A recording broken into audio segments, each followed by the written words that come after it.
Si nos preguntamos por el origen de la filosofía, entendida esta en su acepción más elemental, como el amor por el saber, la respuesta nos conduce inevitablemente a las orillas orientales del mar Mediterráneo, a un tiempo en el que los hombres comenzaron a cuestionarse el hecho de que los fenómenos observables de la naturaleza se debieran a la voluntad arbitraria de los espíritus y los dioses. Esta preocupación por los fenómenos naturales será una de las principales características del conocido como milagro griego. Un devenir prodigioso del pensamiento mitológico al científico que sentó las bases de Occidente tal y como lo conocemos. Pero este tránsito, en contra de lo que se pueda pensar, fue un tránsito tranquilo, en el que durante mucho tiempo convivieron las primeras explicaciones de carácter e inspiración lógicas con los antiguos mitos. Es sintomático de esta convivencia que la primera vez que se registra la palabra physis, con la que los griegos designaban a la naturaleza, es en el poema épico de Homero, la Odisea, en un pasaje en el que el dios Hermes ayuda a Ulises a protegerse de los hechizos de la bruja Circe. Hermes, cuenta Homero a través de Ulises, me ofreció su remedio tras arrancarlo del suelo y me enseñó su physis. En la raíz era negra, pero su flor era blanca como la leche. Aunque en este temprano contexto la palabra se emparentaría directamente con el verbo brotar, ya se adivinan sus futuras acepciones al referirse a aquello esencial y sin embargo no visible que constituye un fenómeno que, aunque conocido por los dioses, tiene carácter inexplicable para los mortales.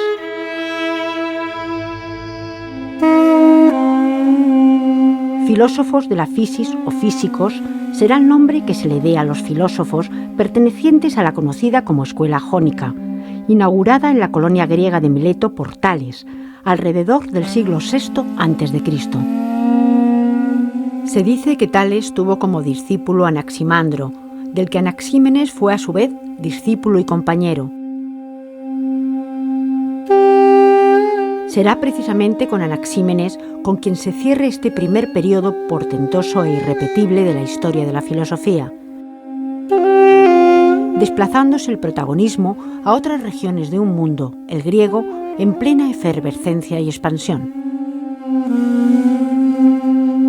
Bueno, Anaxímenes, un discípulo de Anaximandro, continúa la investigación de los primeros principios, la investigación ontológica, y hay una coherencia interna muy interesante entre los tres filósofos que hasta ahora hemos hablado, los tres milesios, Tales, Anaximandro y Anaxímenes. Anaxímenes profundiza en la misma dirección de Anaximandro acerca de el saber, acerca de la investigación respecto a este primer principio, aquello que rige la dinámica natural, aquello de lo cual provienen todas las cosas y aquello a lo cual todas las cosas en última instancia van dirigidas. Con Anaxímenes de Mileto, el tercero de los milesios, entramos en un ámbito que es el que fue más amado por la tradición griega. Así como Anaximandro, con la cuestión del infinito, del apeiron, entró inmediatamente en conexión con las tradiciones bíblicas, ¿verdad?, que siempre pensaban que ahí había un salto de grandeza a lo indeterminado. Sin embargo, con Anaxímenes se entra en algo que es muy comprensiblemente valorable, afirmable por parte de las tradiciones griegas, el que la determinación más sutil, la solución más elegante de todas, ¿verdad?, la más simple de todas las soluciones, que es lo contrario de la elemental, la más rica, acumulativa de plenitud y por tanto la más elaborada. A Anaxímenes se le atribuye la redacción de un tratado sobre la naturaleza, del que no conservamos más que referencias hechas por autores posteriores. En dicho tratado, Anaxímenes volvería a remover los pilares del todavía precario edificio de la filosofía, afirmando lo siguiente: así como nuestra ánima, que es aire, mantiene nuestra cohesión, también al mundo entero lo abarca un hálito, el aire. Esta dimensión, este fragmento, hace comprender que se le haya atribuido unánimemente que dijera, este compañero, porque no hay una división generacional, este compañero de Tales y de Anaximandro, que el arjé, la ley, el principio de la unidad intensiva limitante, es aire, ¿verdad? Es aire, soplo, vida. Anaxímenes apunta a que este primer principio es el aire, sinónimo de aliento vital, de soplo vital, de neuma. Apunta a que, del mismo modo que en nosotros el alma está vinculada a ese aliento vital y que en ese sentido nos abraza y nos cohesiona, del mismo modo el aire cohesiona y abraza a la naturaleza entera. Es decir, la naturaleza entera en su flujo, en su dinámica permanente, en su movimiento continuo, viene instaurada, incardinada, abrazada, acogida en este primer principio. El aire como tal, y es algo de bastante sentido común, puede ser considerado como un medio, quizá el medio por antonomasia. Un medio, habitualmente, es considerado como algo pasivo, como algo que simplemente está. Sobre todo desde un punto de vista de la percepción sensitiva, de la percepción ya no tanto quizá visual, entendido desde nuestra ciencia actual, que ya sabe de sobra que las ondas electromagnéticas no necesitan un medio de tipo aire, en cuanto que son ondas no longitudinales para transmitirse, ¿no?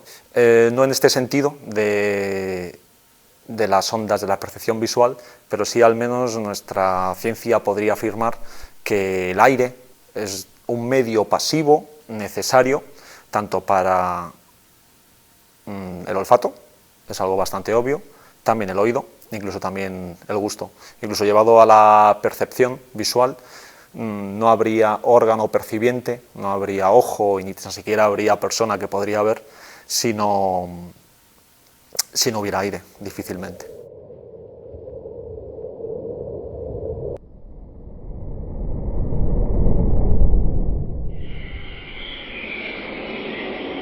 Por lo tanto, este tipo de interpretación lo que sitúa, como venía a resaltar, es que el aire es un medio, y es un medio pasivo, es un medio, si queremos, envolvente, es un medio tipo una cúpula o tipo una cápsula, es lo que habitualmente se entiende como atmósfera. Un ambiente atmosférico, un ambiente que inunda todo lo que hay, pero que sin embargo no es o no tiene una esencialidad que permite que aquello sea en lo que se centra nuestra atención. Aquello no es lo relevante. En este punto, Anaxímenes introduce una novedad a la hora de explicar el origen de las cosas con respecto a sus antecesores. Aunque ni Tales ni Anaximandro tienen demasiado en cuenta los mecanismos de cambio, en Anaxímenes esta cuestión se torna nuclear. El tercero de los milesios precisará que los cambios en esta materia fundamental, que es el aire, se deben a la rarefacción y a la condensación. El aire, al rarefactarse, se calentaría y formaría el fuego. Al condensarse, se enfriaría y formaría en primer lugar las nubes, de las que brotaría la lluvia, que a su vez, al compactarse, formaría la tierra y las piedras. La naturaleza es un flujo, la naturaleza es dinámica, la naturaleza no es estática, no hay nada rígido en ella. Sin embargo, hay una ley, hay una medida, hay un orden, en virtud del cual todo aquello que se constituye en el movimiento, que se constituye en el devenir, precisamente adquiere este orden, esta armonía, esta proporción, que es sinónimo de vida. Se dice de Anaxímenes que cultivó principalmente la meteorología, y es en su interpretación de los fenómenos meteorológicos en la que en gran medida se inspirará su visión del cosmos, pues para Anaxímenes la Tierra, plana como una hoja, según sus palabras, se formó en primera instancia a partir de la condensación del aire. A su vez, los cuerpos celestes, igualmente planos, habrían surgido a causa de la rarefacción terrestre, es decir, a causa de la respiración de la Tierra. Los astros, por tanto, no serían más que fuego o aire rarificado que, según Anaxímenes, giraría alrededor de la Tierra, como un sombrero lo hace alrededor de nuestra cabeza. En este aliento vital se sustentan todas las cosas.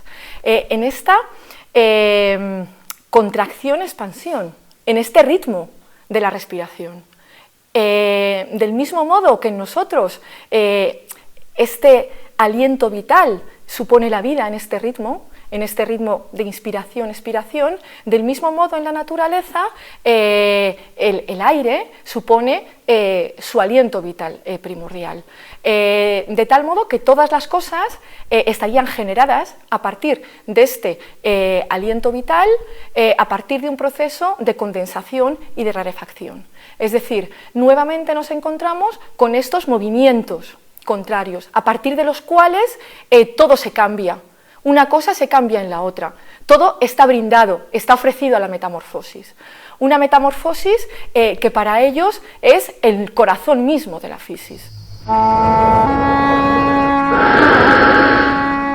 Anaxímenes, por tanto, entiende que el aire sería para el mundo lo que el aliento es al hombre. La función de este soplo sería la de dar cohesión y coherencia a los elementos que componen el cuerpo humano, siendo el cosmos para Anaxímenes una versión ampliada de nuestro cuerpo. El mismo soplo mantendría igualmente unido al universo. Anaxímenes delimita simbólicamente el aire como un soplo. Es cierto que es algo que envuelve a las cosas, pero este envolvimiento, esta envoltura, este envolver, en principio tendría que ver en conexión con Tales, con la afirmación de que todo está lleno de lo divino, entendido este todo, esta idea de conjunto, de envoltura, desde un complemento que sería situacional. Estaría hablando de un lugar, sería más bien un en las cosas. No todo entendido como dentro de las cosas, no dentro, insisto, como una envoltura, pero aún sí en las cosas.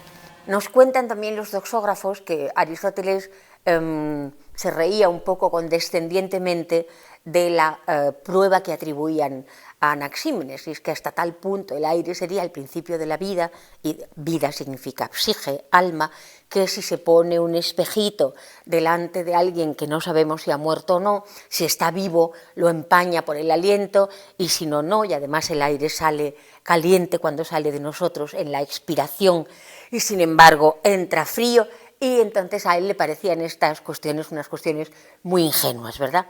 Muy ingenuas, en efecto, tratando de la densidad y de la profundidad de lo que establece Anaxímenes, porque ¿por qué puede decir que el arjé es aire en el sentido de soplo, en el sentido de aliento y en el sentido de vida?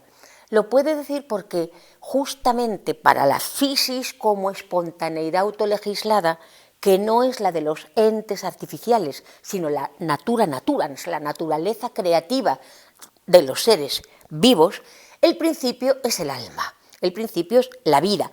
Pero vida en griego, alma, significa siempre el alma sensible de las percepciones sensoriales y el principio de operación de lo que llamamos las actividades abstractas.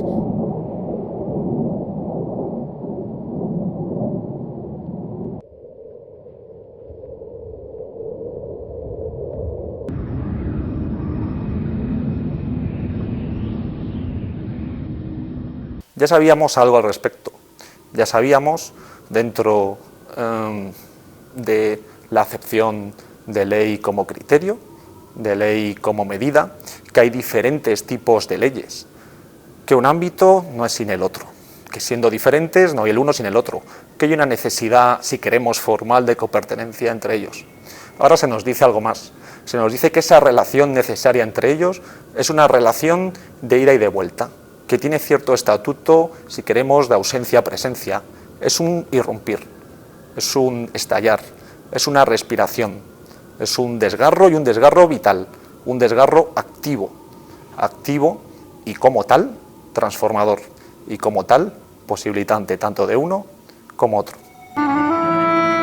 Esta analogía entre el hombre y el cosmos, sistemas ambos dotados de un alma o soplo inextinguible que los envuelve y los anima de manera periódica y cíclica, se convertirá en uno de los vectores de inspiración más fértiles del pensamiento renacentista.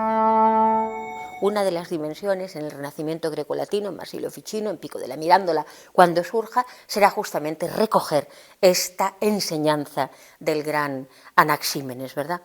Al mismo tiempo, tuvo tal aceptación en el mundo heleno que a través de la transmisión de Aristarco, de Lampsaco, de Diógenes, de Apolonia, llega a Sócrates, y Sócrates ya lo considera tan alcanzado, este pensamiento sobre el arjé milesio, que ya lo hace suyo y dice por eso, que no siempre se ha entendido bien, que no tiene por qué investigar ya él el alma del mundo, el alma del cosmos. Ya veremos que también hay una poderosa contribución del pitagorismo a esta misma cuestión, sino que lo que va a estudiar es el alma del hombre. De ahí entonces que las investigaciones socráticas, influidas por toda esta recepción de Anaxímenes, se dediquen a saber, ¿pero qué es el alma del hombre y cómo la podemos hacer excelente? ¿Y cómo podrá ser que tengamos técnicas y ciencias para todas las otras cuestiones y no hayamos entendido, no hayamos encontrado una ciencia, una episteme del alma y de su virtud de carácter político-educativo que asegure la eternidad de la episteme, de la transmisión?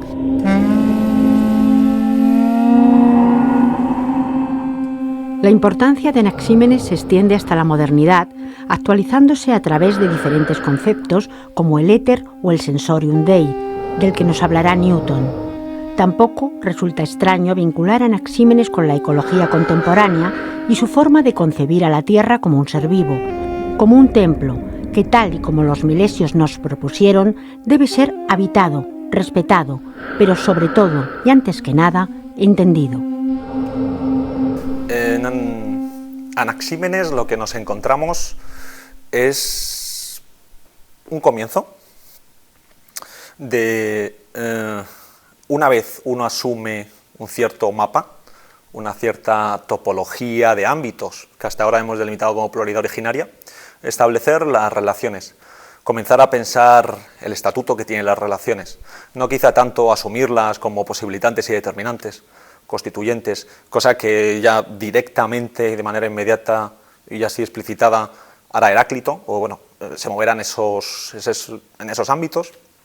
Me refiero a tratar justamente de delimitar simbólicamente lo que es el criterio, la medida, establecerlo como relación de ámbitos y ver qué delimitaciones puede tener o qué determinaciones puede tener, pero sí se apunta un poco en esa línea, sobre todo asumiendo, como veníamos recalcando hasta aquí, que no hay una separación absoluta, que el medio nunca está separado del fin, pero tampoco hay confusión, esto más o menos lo sabíamos hasta ahora, y que la relación tiene siempre un estatuto, si queremos, de irrupción, en términos muy de nuestra filosofía contemporánea posmoderna, de acontecer o de acontecimiento, al estilo del soplo, al estilo de la respiración subitánea.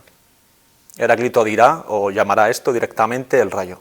En la fisis, el movimiento, el flujo, la metamorfosis, el cambiarse de unas cosas en otras, es precisamente lo que apunta a esta cualidad, a esta textura de la vida natural de la cual ellos están enamorados. Es decir, para ellos es una filosofía, es un amor por lo divino, por aquello que de divino se expresa en la naturaleza, por aquello que de divino hay en todos los procesos vitales en los cuales nosotros mismos estamos inmersos, estamos sumergidos.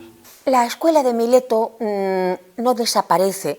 Desde el punto de vista de la memoria de la filosofía, es verdad que el centro de atención se desplaza a Samos, que también forma parte de la Jonia, porque allí nace Pitágoras, que aunque luego tendrá que huir a través de un drama político muy intenso, tendrá que huir a Crotona y a lo que llamamos la Magna Grecia y lo que es en este momento la Italia del Sur, desplaza por lo tanto la atención, pero Mileto queda recogida para siempre en Aristóteles y en el Peripato, que dirá que la filosofía no comienza en el pitagorismo, sino que comienza con los milesios y por lo tanto con la fisis y con la dimensión viva de la fisis y no tanto con la ciencia matemática, ¿verdad?, ni con la ciencia del número, y por otro lado se traslada también a la importancia que recibe por parte de Anaxágoras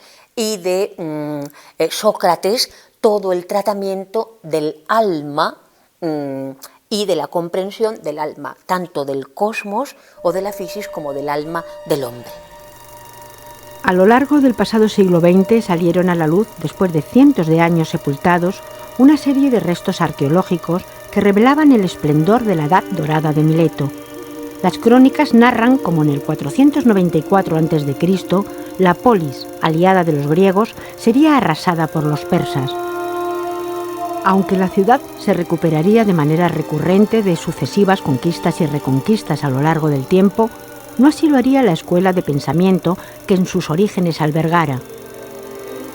La semilla de la filosofía, sin embargo, había brotado, y ésta sería trasplantada a la Magna Grecia. Pero eso ya es otra historia.